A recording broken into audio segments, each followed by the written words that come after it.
Senhor está neste lugar. Louvado seja o nome do Senhor. 1 Pedro, capítulo 1, do verso 17 até o verso 21.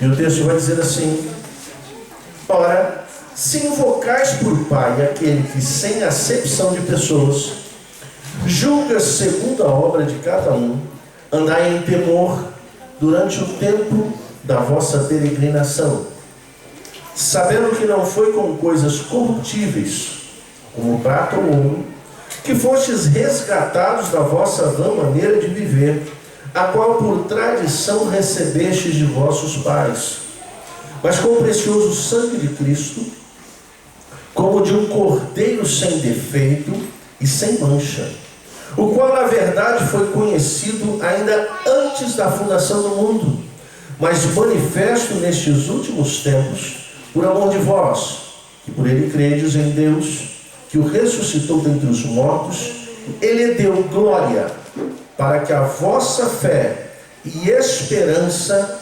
estivessem em Deus. Glória a Deus.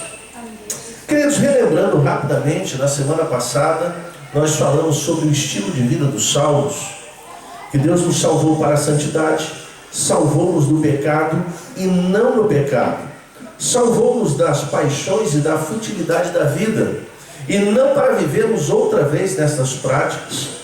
Aqueles que têm um encontro com Deus receberam uma nova vida e devem viver em novidade de vida. O apóstolo Pedro relaciona salvação e santidade. Em virtude do que Deus fez por nós, devemos viver de modo digno da vossa vocação.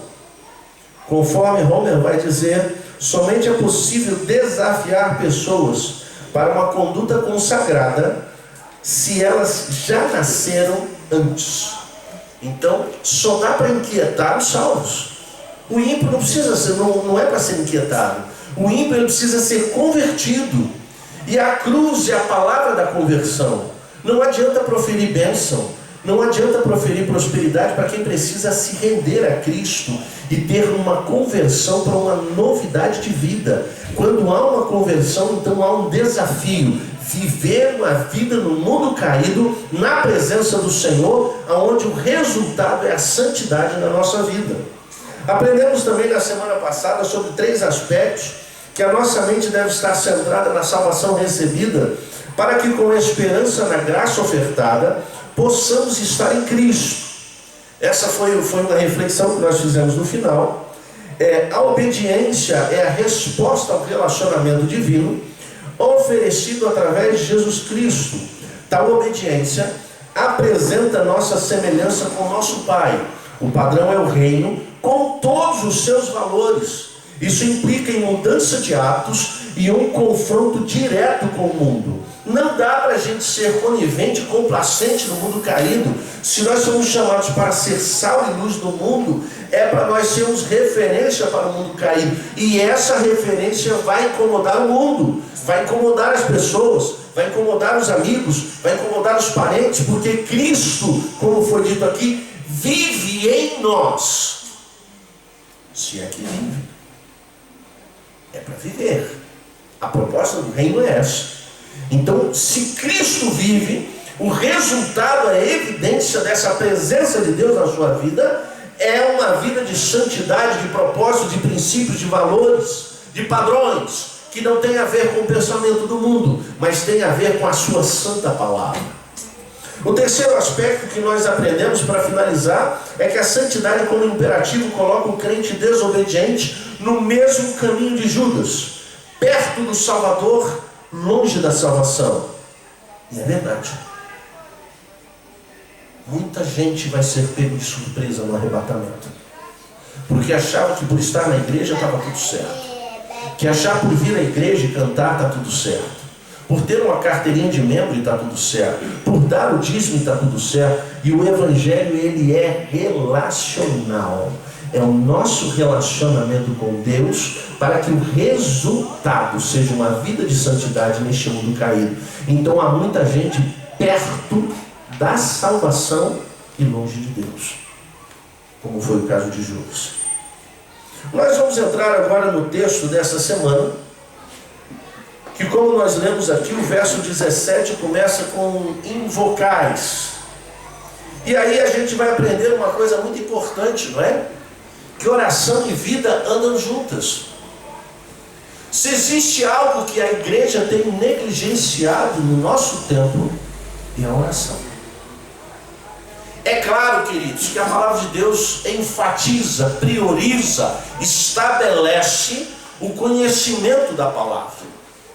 Mas se nós negligenciarmos a oração, nós estamos negligenciando aquilo que nos capacita, não só a compreender a palavra, como viver pela palavra. Porque há muita gente que conhece a palavra, mas não consegue viver porque lhe falta o poder. E há muita gente que é cheia de poder, mas lhe falta a palavra para equilibrar, equalizar e nortear este poder que a pessoa recebe. Então nós temos uma balança que precisa ser equalizada com 2 pesos e 2 medidas. Eu preciso ler a palavra, mas eu preciso dobrar o meu joelho e buscar o Senhor. E quando Pedro começa a dizer, ora se invocais por Pai aquele que sem acepção de pessoas, a palavra invocar no original é requerer para si mesmo, em favor de si mesmo, como meu juiz, recorrer. E aí preste bem atenção o que Pedro está querendo dizer, porque se Pedro está colocando o Pai como juiz, veja bem, quando você vai recorrer a um juiz, como é que tem que estar a sua condição? Primeiro, você tem que estar vestido adequadamente. Eu não sei se alguns... por isso que às vezes a gente tem algumas coisas com relação à igreja. Tem algumas igrejas que já deixam o pessoal entrar de qualquer jeito, né? Mas eu ainda sou um tanto quanto conservador com relação a isso, porque eu entendo que quando você vai se apresentar diante de um juiz, de camiseta você não entra. De bermuda você também não entra. Dependendo de como você estiver vestido, você não chega diante do juiz. E nós estamos diante daquele que é maior do que o juiz. Ele é o supremo juiz, que vai julgar o juiz, que vai julgar o advogado, que vai julgar todas as coisas. Então Pedro, quando ele está colocando aqui, invocar o Pai, aquele que sem acepção de pessoas, está falando sobre esse juiz. O Deus que julga é o mesmo a quem invocamos como Pai. E aí, meu querido, você pode invocar Ele como Pai. Ele pode ser colocado como Pai, porque a Bíblia o representa como Pai. Mas Ele não é só Pai, Ele é o juiz, que vai julgar a sua vida. E essa questão é importante, pertinente para nós. Porque se eu vou chegar diante do juiz, e a palavra de Deus deixa claro que não há incompatibilidade entre paternidade divina e justiça divina. Eu acho interessante que quando você estuda teologia sistemática, eu gosto sempre de lembrar isso, e eu aprendi com o meu professor Alain, de filosofia e didática, uma coisa que eu nunca tinha parado para pensar, né? Você já reparou, nós temos uma professora aqui, ela vai entender muito bem disso, que quando a gente vai ensinar alguma coisa, a gente tende a repartir as coisas. A gente nunca pega o todo e apresenta, porque senão a mente tem dificuldade de compreender o todo. Então começa a dividir para você apresentar aqui, aí é como se fosse um quebra-cabeça que você vai montando, daqui a pouco a pessoa tem um quadro todinho diante de você. E quando a gente vai estudar teologia sistemática, os atributos de Deus, aí começa a dividir a santidade, a perfeição, a justiça, o amor, a misericórdia, a eternidade, a onisciência. E aí a gente vai ver que são tantos atributos de Deus, são vários. Eu não vou nem me recordar quantos são, porque a Bíblia fala, cita todos eles, a Bíblia mostra todos eles. E aí você começa a olhar tudo, aí parece que a gente se perde. E olha, Deus é misericórdia, aí a gente dá ênfase no atributo, esquece que Ele é justiça, esquece que Ele é amor, Ele é misericórdia, mas Ele é santo. Então a gente esquece de olhar para esse Deus pleno. E quando Pedro está dizendo aqui, ele está chamando a atenção para esse juiz, que julga segundo a obra de cada um. Aqui tem a evidência do seu caráter. O julgamento é imparcial, ele não faz acepção de pessoas, ele não tem um olhar à mão, ele não tem uma empatia por alguém a mais para menosprezar o outro, porque nós somos assim.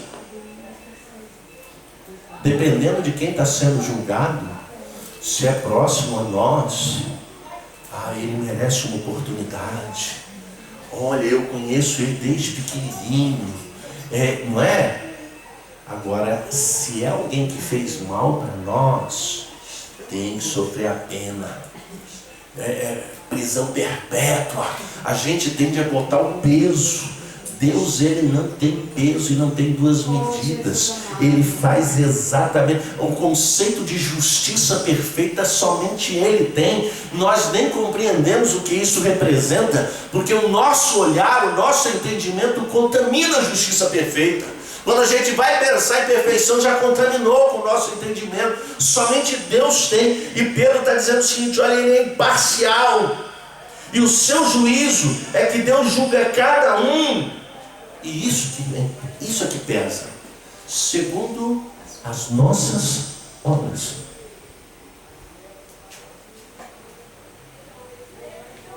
Não há imunidade, não há preferência, e Deus não inocenta o culpado. Não tem culpado que vai ter uma...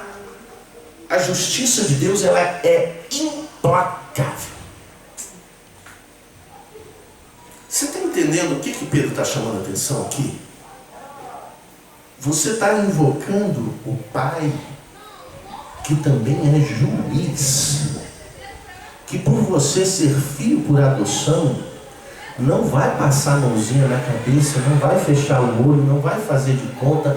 Ele é implacável no seu juízo.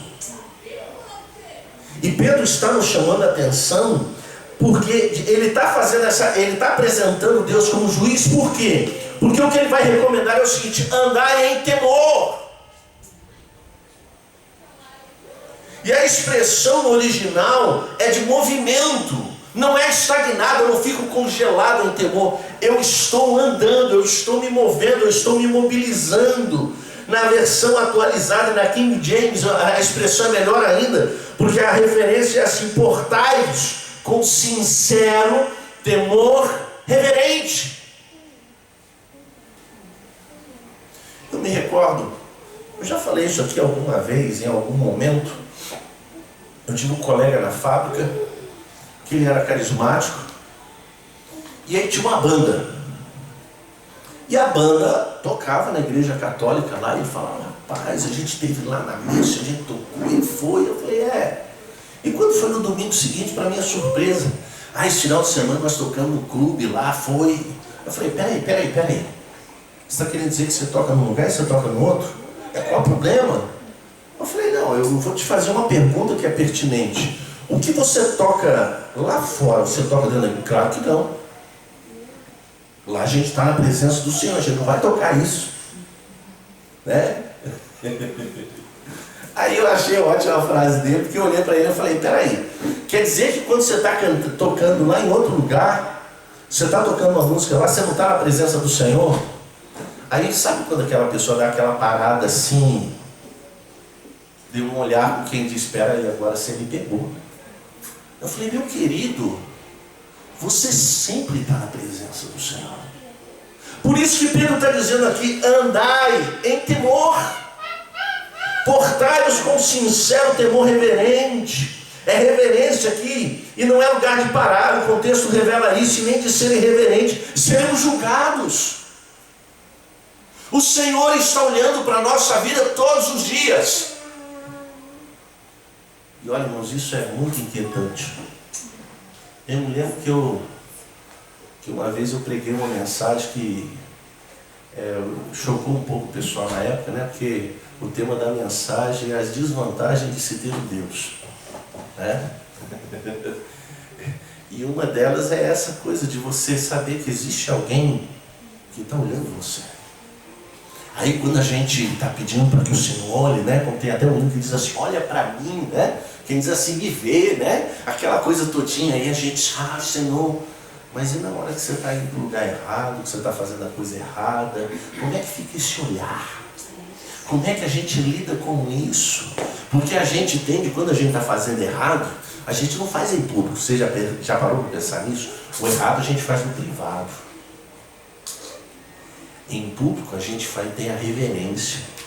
Em público a gente adora. Em público a gente mostra que é crente. É no privado e no particular que a gente desonra a Deus. E aí Pedro está dizendo assim: aí em temor, vocês estão invocando aquele que é pai, mas que é juiz, que vai julgar a vida de você, que vai mostrar, que vai evidenciar o comportamento. E Pedro vai dizer o seguinte: andar em temor durante o tempo da vossa peregrinação, é o tempo da nossa jornada. E o termo grego aqui é pairóquia, ou seja, revela que estamos fora de casa. Não é lugar para você parar, não é lugar para você montar residência, não é lugar para você criar raiz.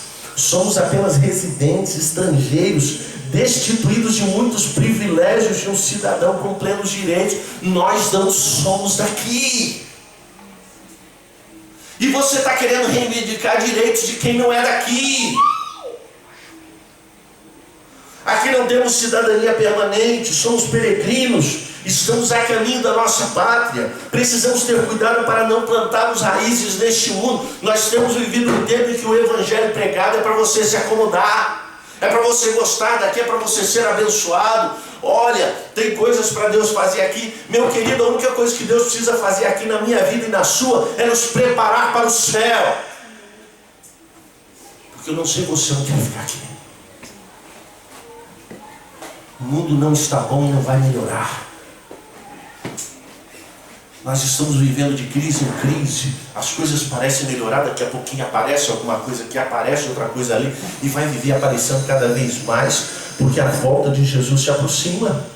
Quando nós vamos para o verso 18 e 19, Pedro vai dizer o seguinte: sabendo que não foi com coisas corruptíveis, com prata ou ouro, que fostes resgatados da vossa vã maneira de viver, o qual por tradição recebestes dos vossos pais, mas com o precioso sangue de Cristo, como de um cordeiro sem defeito e sem mancha, o preço que foi pago.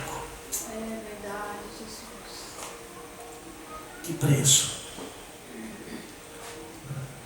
E Pedro começa usando uma expressão que é tão importante, mas sabendo. Quando nós meditamos na semana passada, é a santidade do entendimento.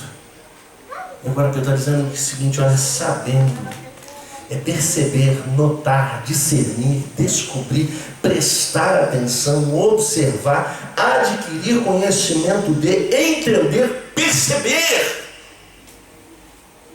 O povo de Deus não conhece as doutrinas centrais.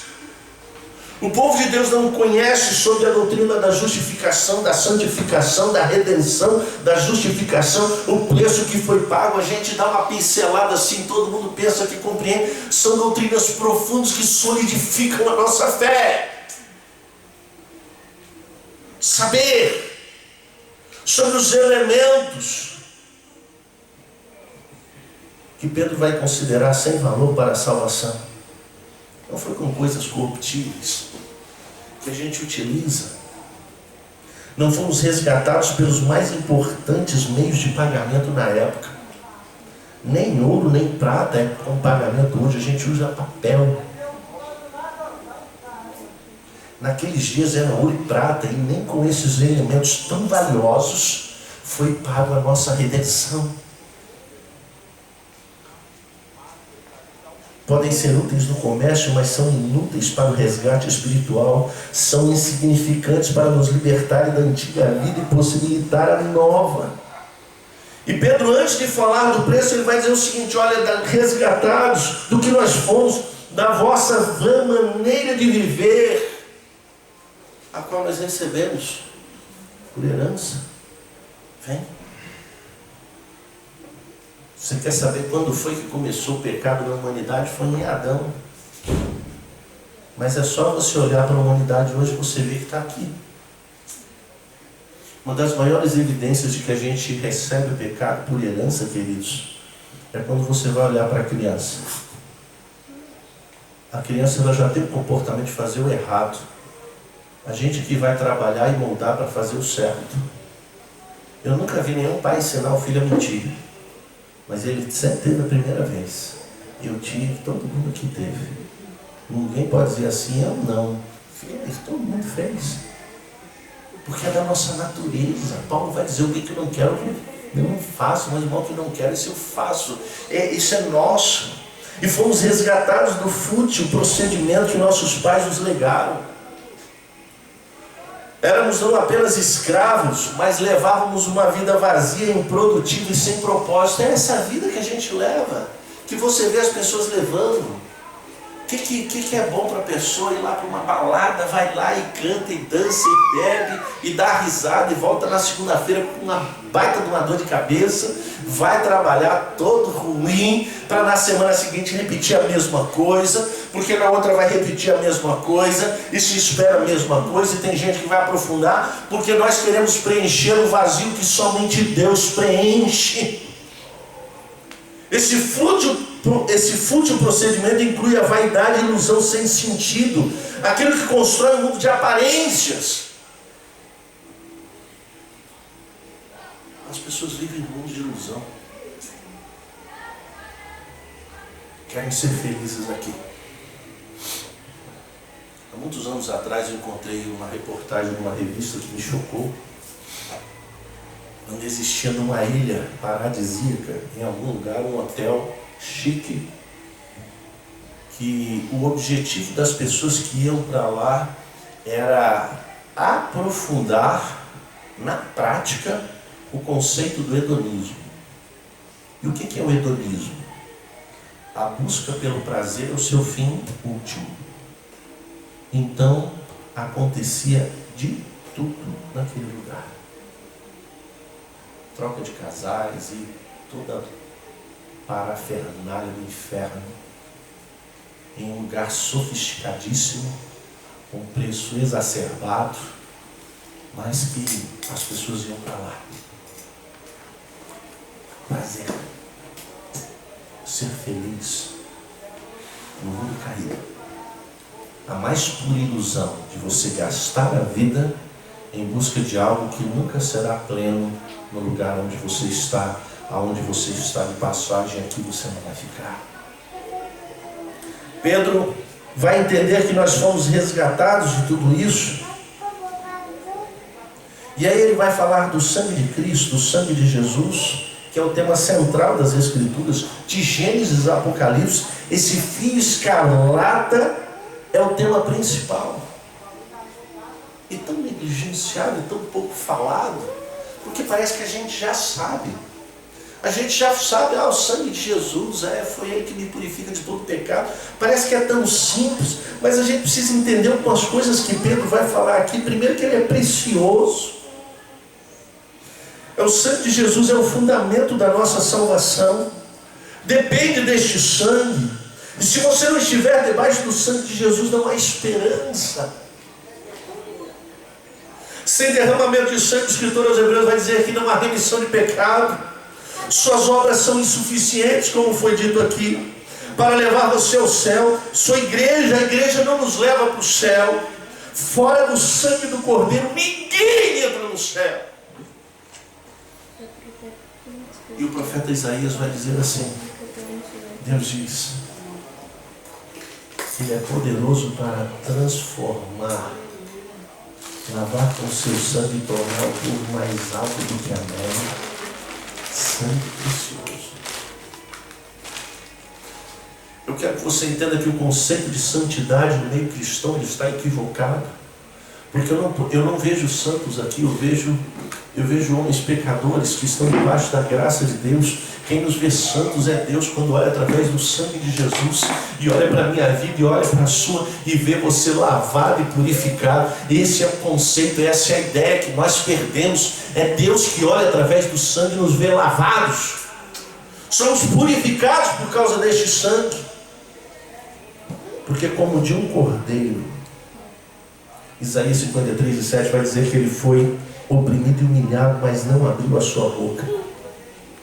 Pedro evoca aqui a libertação do povo de Israel no cativeiro, com um cordeiro foi imolado para o sangue ser aspergido na porta, de forma que o anjo da morte passasse e o povo não, e os primogênitos do povo de Israel não fossem mortos. William Barclay observa que a figura do Cordeiro Pascal contém dois pensamentos gêmeos: ser emancipados da escravidão e ser libertos da morte. Que sangue precioso, que sangue poderoso. E este Cordeiro é sem defeito e sem mancha. O Cordeiro de Deus não podia ter nenhuma mancha sequer, nenhum pecado. Ao pretender colocar-se no lugar das pessoas, sacrificar-se por elas e redimi-las. É interessante que você vai ver o profeta Malaquias chamando a atenção do povo: vocês estão trazendo qualquer coisa para mim. Vocês estão trazendo o cego, o manco, o doente, leva isso para o teu governador e vê se eles aceitam. Eu não quero esse tipo de oferta. Você vê a exigência de Deus, e era um sangue que era para cobrir, não era para redimir, não era para justificar, não era para resgatar. Era como se o sangue fosse uma camada assim, só para cobrir os pecados que permaneceriam ali até aquele dia, quando o Filho de Deus descesse, fosse crucificado e o seu sangue fosse vertido na cruz. Ali o preço estava sendo pago pela minha vida e pela sua vida. E quando eu olho para a cruz, queridos, eu glorifico tanto ao Senhor. Você sabe por quê? Porque agora não precisa mais morrer nenhum animal, não preciso mais buscar sacerdote. Eu tenho acesso ao trono de Deus, eu posso chegar diante dele e eu posso clamar como Pai, como juiz, invocar a Ele e Ele me responder. Por causa do sangue de Jesus, que lavou e purificou a minha vida e me transformou em novidade, em uma nova criatura para a glória dele. Essa é a essência do Evangelho da Salvação. Hebreus capítulo 9, verso 12. E não por meio de sangue de bodes e bezerros, mas pelo seu próprio sangue, entrou no Santo dos Santos, uma vez por toda, havendo obtido eterna redenção. Somente Jesus. Eu quero que você entenda, preste atenção, eu quero fazer um pequeno cenário para você entender. Imagina que você está entrando junto comigo. Existe uma porta de 9 metros, que é a porta do tabernáculo. Era um portão de 9 metros. Quando você chegava diante daquela porta, quando você passava, a primeira coisa que você via era temeroso, porque era um altar. O altar tinha 4 pontas, ela tinha uma grelha, porque ali pegava-se o animal, imolava e queimava ele ali, queimava melhor a sua gordura, queimava aquilo. Enquanto aquilo estava queimando, o sacerdote então pegava o sangue, então o sacerdote ia adiante. E quando chegava um pouquinho à sua esquerda, tinha uma pia. A pia era todinha prateada, era espelhada, de forma que quando o sacerdote fosse lavar as mãos do sacrifício, ele tinha que lavar as mãos e os pés para andar na presença do Senhor, e as mãos para trabalhar ali dentro do templo, porque até então ele mexeu com o cordeiro que foi sacrificado pelo pecado. Então ele lavava as mãos e os pés. Aí ele adentrava, pela cortina ele entrava no lugar santo. Quando ele chegava no lugar santo, à sua direita tinha a mesa com os pães da proposição. À sua esquerda tinha um candelabro que ficava aceso. Ali a chama arderia continuamente, não se apagaria, era trocado o fogo todos os dias. Os filhos de Arão morreram queimados porque levaram fogo estranho. O fogo colocado ali era fogo santo, foi o fogo que Deus inaugurou o altar pela primeira vez. E ali, quando você olhava adiante, tinha um altar de incenso.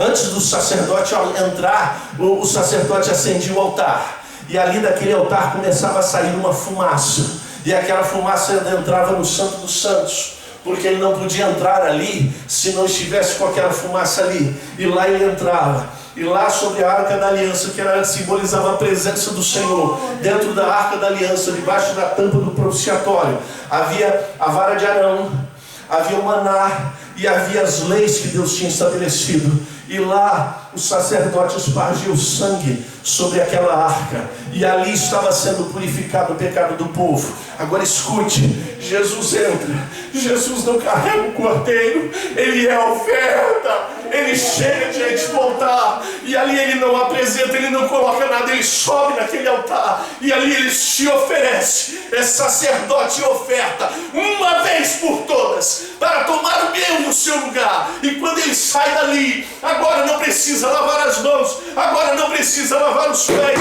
porque o sangue de Jesus purificou toda a tua vida. E quando você entra no lugar santo, agora os pães da proposição já são uma realidade. A provisão é permanente na tua vida. A luz vai ser uma realidade, porque você vai viver debaixo. Você agora não precisa de luz, você é luz por causa do Espírito Santo na sua vida. O altar de incenso passa a ser a oração, e o véu é rasgado, e agora você adentra na presença do Senhor, e ali o Senhor move a tua vida, transforma e prepara você para viver no céu em novidade de vida. Verso 20 e 21, o qual na verdade foi conhecido ainda antes da fundação do mundo, mas manifesto nesses últimos tempos, por amor de vós, que por ele credes em Deus, que o ressuscitou dentre os mortos, e lhe deu glória para que a vossa esperança estivesse em Deus.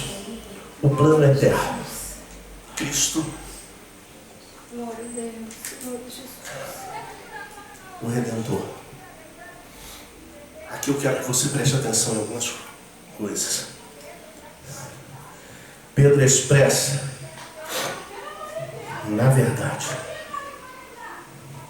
é segurança, com efeito, seguramente. O que Pedro está querendo dizer é o seguinte: você pode confiar, essa é uma verdade. Quando a Bíblia fala de verdade, a gente precisa lembrar daquilo que Jesus vai dizer: conhecereis a verdade, e a verdade vos libertará. Pedro está trazendo à tona essa segurança, essa liberdade. E ele vai dizer o seguinte: foi conhecido antes da fundação do mundo. E eu estava estudando sobre isso, e eu pasmei diante de uma colocação de um autor que ele vai dizer o seguinte: na verdade nós conhecemos Deus como Criador primeiro. Está errado.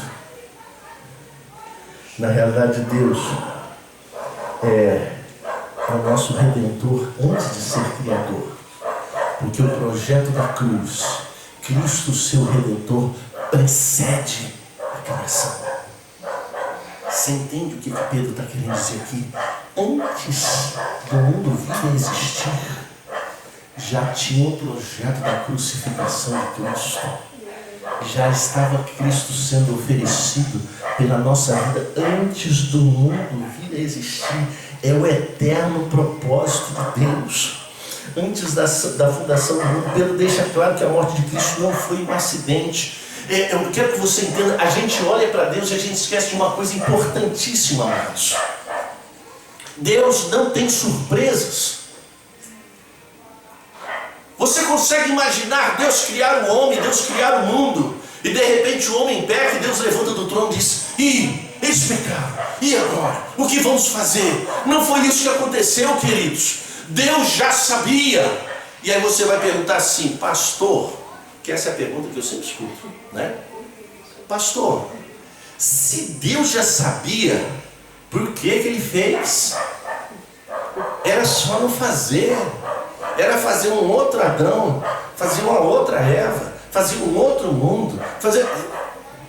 Queridos, quem gosta de burlar as coisas somos nós, porque a gente não sabe lidar com as coisas. Então, por isso que a gente gosta de saber antecipadamente, não é assim? Por exemplo, eu fui viajar nesses dias agora. Na semana anterior estava eu e minha esposa: como é que vai estar o tempo? A gente queria olhar a semana que vem para saber como é que ia ser. É porque a gente gosta, né? Nada melhor do que você saber o que está por vir. Deus não tem problema com isso. Deus olha e vê o pecado. E aí Paulo vai dizer aos Romanos, né? Onde superabundou o pecado, onde abundou o pecado, superabundou a graça. Deus tem uma resposta para toda crise. Deus tem uma resposta para todo problema. Então Deus já anteviu e já predestinou Cristo para ser oferecido pela minha vida e pela sua. O plano da redenção precedeu a criação do universo. E aí Pedro vai dizer o seguinte: mas manifesto nestes últimos dias, nestes últimos tempos, o Filho de Deus manifestou-se naqueles dias. E ali, naquele fatídico dia em que Cristo morreu, foi inaugurado o tempo do fim,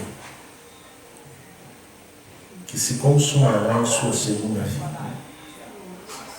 A crucificação foi o prenúncio de Deus dizendo assim: agora falta pouco.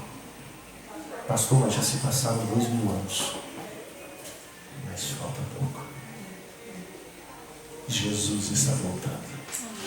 Vem buscar uma igreja lavada e remida pelo sangue de Cristo, santificada em Cristo Jesus pela sua palavra, vivendo em novidade de vida, com o coração convertido, com a mente renovada, com uma vontade subjugada, onde o Espírito Santo dirige, conduz, governa, e onde a gente se submete e obedece para a glória dele. E Pedro continua dizendo: foi manifesto nesses últimos tempos por amor de vós. Vamos lembrar que Pedro escreveu essa carta para a igreja. Então Pedro estava querendo dizer por amor da igreja, por amor de vós. Cristo veio ao mundo como cordeiro substituto. Deus nos amou e não poupou o seu próprio filho. Irmãos, isso é uma coisa que tem tanto para a gente pensar. Porque eu quero que você pense assim: o Pai, por amor a você, pega o seu próprio filho e aplica a justiça da sua vida sobre a dele. E por causa dessa justiça aplicada da sua vida sobre a dele, agora você tem a oportunidade para ter comunhão com o Pai. E agora você, por adoção, é chamado de filho, para você viver em novidade de vida. Agora escute algumas coisas para você pensar. Se o Pai oferece o seu próprio filho pela sua vida, por que cargas d'água você vai achar que a crise vai derrotar você, que você não vai perecer diante de alguma coisa? Porque se ele não poupou o seu próprio filho por amor a você, ele vai preservar você, ele vai segurar você com mão forte, com o braço estendido. Quando a nossa irmã Fernanda fala assim, segura, né? Eu lembrei quando eu ia para o Rio de Janeiro, todo mês, quando eu tinha problema do coração, e a gente saía do hospital e minha mãe ia para o calçadão lá no Rio. Irmãos, eu detestava aquele calçadão, porque era tanta gente, e minha mãe segurava na minha mão assim, ó. Então, chegava até a apertar, e eu saía andando, aquele monte de gente. E ela, quando entrava dentro de uma loja, ela falava assim, fica aqui. E segura assim, né? E segurava forte a mão e fica aqui, não sai daqui. Isso é Deus. Porque eu não consigo conceber como é que eu faço isso com os meus filhos. Eu fiz isso com os meus filhos, minha mãe fez comigo, e Deus não vai fazer com a minha vida e com a sua. Ele segura com mão forte, com o braço estendido. Por isso que Romanos vai dizer, Paulo vai dizer, quem nos separará do amor de Cristo? Será a tribulação, a angústia, a perseguição, pois eu estou certo que nem a morte, nem a vida, oh, aleluia, seguros em Deus. A morte de Cristo nos dá essa segurança eterna. Mas tem um outro peso para você pensar. É que Deus, como Pai juiz, que vai julgar todas as coisas, que se não poupou o seu próprio filho por amor a você, não poupará você do juízo. É somente em Cristo que estamos abrigados, protegidos, cobertos com o seu sangue, à sombra da cruz, que estamos guardados, estamos preparados para irmos morar com o Senhor. O autor do plano foi Deus,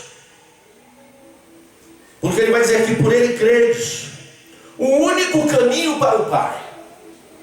Escute, não é igreja,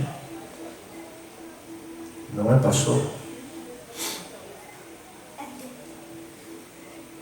é Cristo. Eu não sei se você já viu isso, ou já leu.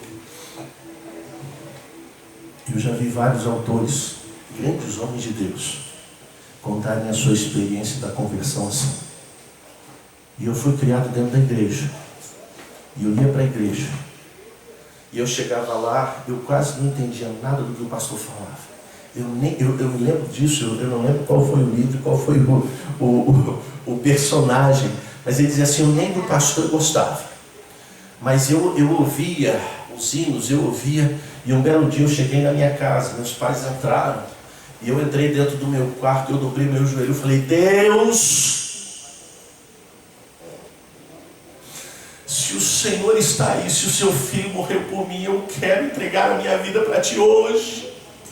No seu quarto não havia público, não havia gente para orar, ele estava tendo acesso direto ao Pai. Clama a mim, responder-te-ei. E ele diz que ele sentiu a presença do Senhor, ali foi o dia da sua conversão. Eu quero que você entenda uma coisa, Cristo é o caminho, por causa do sacrifício de Jesus Cristo. Se você clamar ao Senhor, Ele vai te ouvir. Se você procurar por Ele, você será achado por Ele, você o encontrará, porque ainda hoje nós temos oportunidade. Ainda hoje o profeta Isaías, a sua palavra ainda tem validade. Buscai ao Senhor enquanto se pode achar, invocai-o enquanto está perto. O que ressuscitou dentre os mortos e lhe deu glória. Deus não é uma entidade, um ser abstrato, indefinido, mas aquele que ressuscitou a Cristo dentre os mortos. No mesmo capítulo, verso 3, Pedro vai dizer o seguinte: bendito seja o Deus e Pai nosso Senhor Jesus Cristo, que segundo a sua grande misericórdia nos gerou de novo para uma viva esperança pela ressurreição de Jesus Cristo dentre os mortos. O verso 11 ele vai dizer, indagando qual o tempo ou qual a ocasião que o Espírito de Cristo que estava neles indicava ao dar de antemão testemunho sobre os sofrimentos de Cristo, que a Cristo haviam de vir, sobre as glórias que o seguiam. E por que Pedro está dizendo isso? Para que a vossa fé e esperança estivessem em Deus. A obra vitoriosa de Cristo nos dá confiança para colocarmos nossa fé em Deus com total e segura confiança. A fé dada por Deus. Vamos lembrar que Paulo escreve aos Romanos que a fé vem pelo ouvir e ouvir a palavra de Deus. Mas essa fé para a conversão, ela se fortalece, ela amadurece, a fim de se tornar a fé para aquela esperança da eternidade. Porque, querido, se tem uma coisa que a nossa fé precisa projetar, é a nossa eternidade com Deus. Essa confiança de que o Senhor tem segurado na nossa mão, está nos conduzindo. E eu quero que você entenda, Ele já está na eternidade nos aguardando de braços abertos, esperando, tendo a certeza de que eu e você fomos seguros por Ele e vamos chegar lá até o fim. Recebendo o fim e objetivo da vossa fé, a salvação das vossas almas. 1 Pedro verso 1 e 9. E quando ele fala de esperança, é a salvação. Tito capítulo 3 verso 7 vai dizer: a fim de que, justificados por sua graça, sejamos feitos seus herdeiros, segundo a esperança da vida eterna. Se existe uma coisa, queridos, que nós precisamos entender, é que Jesus Cristo morreu na cruz para estarmos com Ele para sempre. A oração de Jesus em João capítulo 17, olha, que eles possam estar aonde eu estiver com o Senhor. Em João capítulo 14, ele vai dizer: não se turbe o vosso coração, credes em Deus, credes também em mim. Na casa de meu pai muitas moradas, se não fosse assim, eu vou teria dito: vou preparar-vos lugar, para que aonde eu estiver, vocês estejam juntamente comigo. William Barclay vai dizer o seguinte: por sua morte, Jesus nos emancipou do pecado e da morte. Porém, por ressurreição, nos deu uma vida que é tão gloriosa e indestrutível como a sua própria vida. Por sua triunfante ressurreição, temos fé e esperança em Deus. Se Jesus tivesse morrido na cruz e ele estivesse no túmulo lá até hoje, ele seria admirado, ele seria aplaudido, mas nós seríamos miseráveis. A glória do Evangelho apresentada em Jesus Cristo é que ele se oferece, mas a morte não retém. Aleluia. Ao terceiro dia ele levanta, glorioso, poderoso, para dizer para mim e para você: tem esperança. Aleluia. Eu não salvei vocês somente para viver aqui, eu estou preparando coisa melhor. Tem esperança, porque assim como eu ressuscitei, vocês serão ressuscitados para uma nova vida. A esperança. O que nós aprendemos aqui? Que a oração é um clamor relacional, que nos aproxima de Deus. Diante dessa aproximação, nossa vida deve ser tomada de um santo temor e reverência, pois o justo juiz há de julgar as nossas vidas. Pastor, o julgamento vai ser para o ímpio, querido. O arrebatamento já é juízo. O arrebatamento já é a separação do trigo e do joio. Você já será julgado aqui. Se você é digno por causa do sangue de Cristo, você sobe. Se você for desobediente, você fica. O juízo já acontece aqui. Nesse divisor de águas, aqui o Senhor já tira o trigo para levar para o celeiro e já põe o joio para ser queimado. É no arrebatamento. Segundo aprendizado: saber o preço que foi pago pela nossa salvação deve nos levar a repensar nossa vida, de forma a não tornar a graça, o favor imerecido de Deus barata, pois Cristo morreu e nos resgatou da futilidade desta vida. Logo não podemos permanecer como éramos. Aí eu aceitei Jesus, mas agora eu dou uma chafurdada aqui, depois eu volto. Irmão, o Senhor te resgatou da vossa vã maneira de viver. Não viva mais assim.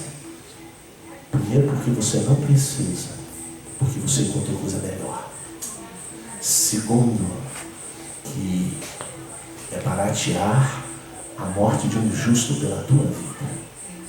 Terceiro, esse amor é para constranger a nossa vida a segui-lo todos os dias até a volta de Jesus ou a nossa morte.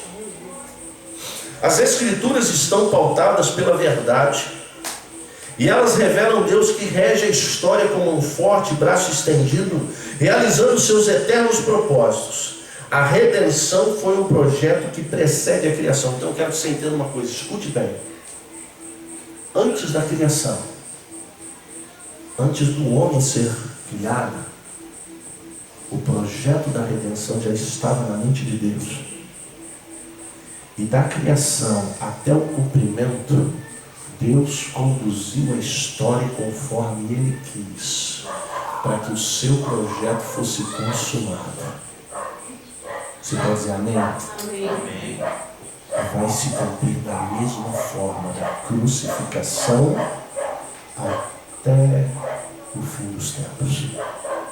O seu propósito vai subsistir. A sua vontade vai acontecer.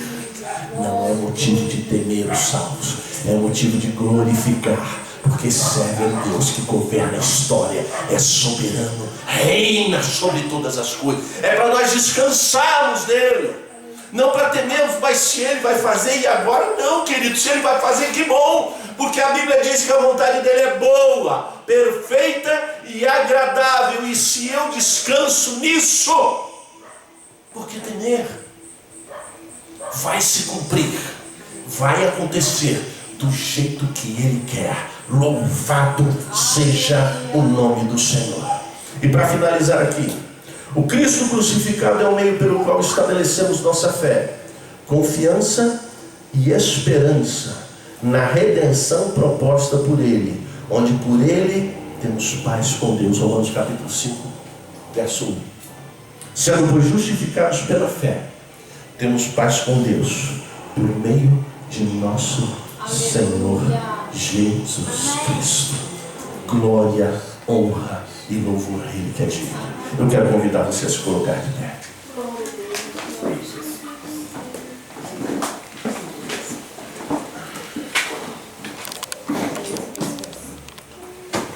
crendo que Deus falou contigo nesta noite, Aleluia.